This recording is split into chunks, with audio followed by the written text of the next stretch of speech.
She married her first husband, film producer Trevor Ingleson, at a resort just 60 miles along the coast. So is she feeling the love second time around? We reveal exactly what the young couple got up to on their romantic West Indian weekend. He flies in economy, while she takes a private jet. Harry arrived in Jamaica on Wednesday to join the groom's party ahead of the big day. He was one of 14 ushers. The royals don't use private planes for personal engagements, so he took a Virgin Atlantic flight from the Gatwick to Sangster International Airport in Montego Bay. The prince did splash out on a premium economy seat, costing upwards of £2,000 return. Meghan flew in the following day from Toronto, where she's filming US legal drama Suits, in a private jet that belongs to a friend. Ever the gentleman, Harry picked her up from the airport, greeting her with a kiss before they drove back to the hotel together. The luxury resort where JFK stayed. With 110 acres of lush tropical gardens, suites designed by Ralph Lauren in its own private bay, the wedding reception venue is the perfect backdrop for royal romance.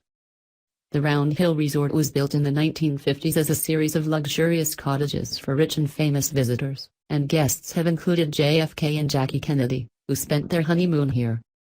Grace Kelly, Fred Astaire, Clark Gable, Sir Paul McCartney and Emma Watson have also stayed.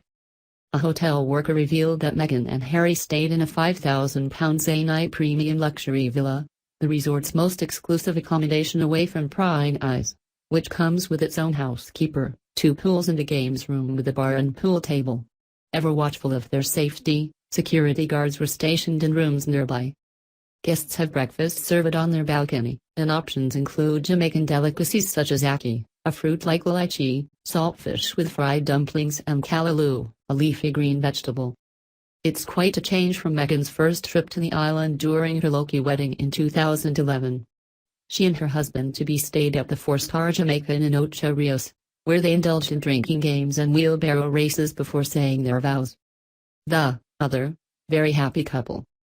It takes a brave bride to invite glamorous, leggy Meghan to your wedding. But flame-haired Laura Hughes-Young didn't seem bothered about being outshone. Laura, 30, a software developer at global technology company ThoughtWorks, knows Harry through her new husband Skippy, who went to Eton with the prince. She's the granddaughter of late Conservative MP Michael Hughes-Young, and her father holds the title Lord St. Helens, making her official title the Honourable Laura Inskip. She is said to have been singing Meghan's praises since meeting her last year. Skippy, 30, a management consultant and renowned party animal, has been inseparable from Harry since they met at school. He's often described as the prince's wingman, and something of a bad influence. When Harry was seen inhaling laughing gas at a party in 2010, Skippy was by his side, and he cropped up again on the royals' notorious Wild Weekend in Las Vegas in 2012. He and Laura have been dating for 4 years and made it onto Tatler's recent list of the 100 most invited celebrities, above Harry's ex Cressida Beniz. Fergie and Usain Bolt on the guest list. Harry's Aunt Sarah Ferguson, the Duchess of York, posed for pictures with the pastor. +7. Harry's Aunt Sarah Ferguson, the Duchess of York, posed for pictures with the pastor. They may have been the focus of attention on the day, but Meghan and Harry were far from the only notable guests at the wedding. Harry's Aunt Sarah Ferguson, the Duchess of York, was on the list, accompanied, insiders say, by her daughter Eugenie. After the ceremony, a smiling Fergie, wearing a black mini dress with a jeweled neck, was seen posing for photographs with Pastor Conrad Thomas, who officiated the ceremony.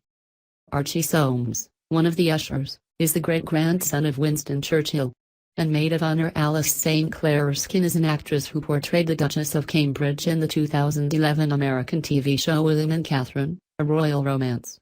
Olympic sprinter Usain Bolt is rumored to have popped in for the party, trying not to upstage the bride.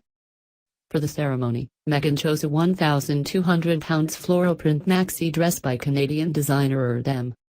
Harry opted for a bespoke navy suit, believed to be from his favorite Savile Row tailor Jeeves and Hawks, and teamed with a yellow rose. Meghan accessorized her elegant attire with a nude clutch bag and a pair of £249 gold-rimmed sunglasses by Dior to shield her eyes from the hot Jamaican sun. The bride did her best to stay in the spotlight in a breathtakingly simple white satin gown with a plunging neckline and full, flowing skirt, a direct contrast to Meghan's high-necked style. The £5,000 bracelet, from hubby no one? Glinting conspicuously on Meghan's wrist was a stunning gold bracelet, believed to be a £5,000 Cartier love bracelet. But contrary to reports, it's not a gift from Harry. The Cartier love bracelet and screwdriver in yellow gold. The Cartier love bracelet and screwdriver in yellow gold. Meghan can be seen wearing the trinket in photographs from her first wedding in 2011, suggesting it may have been a token from her first husband. The oval band, studded with diamonds and made from 18-karat yellow gold, has two C-shaped tabs that can only be removed with a screwdriver. The feature is said to be inspired by medieval chastity belts.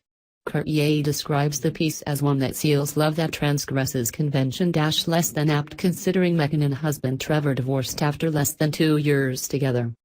It's popular among celebrities, and Harry's sister-in-law, Pippa Middleton, has one.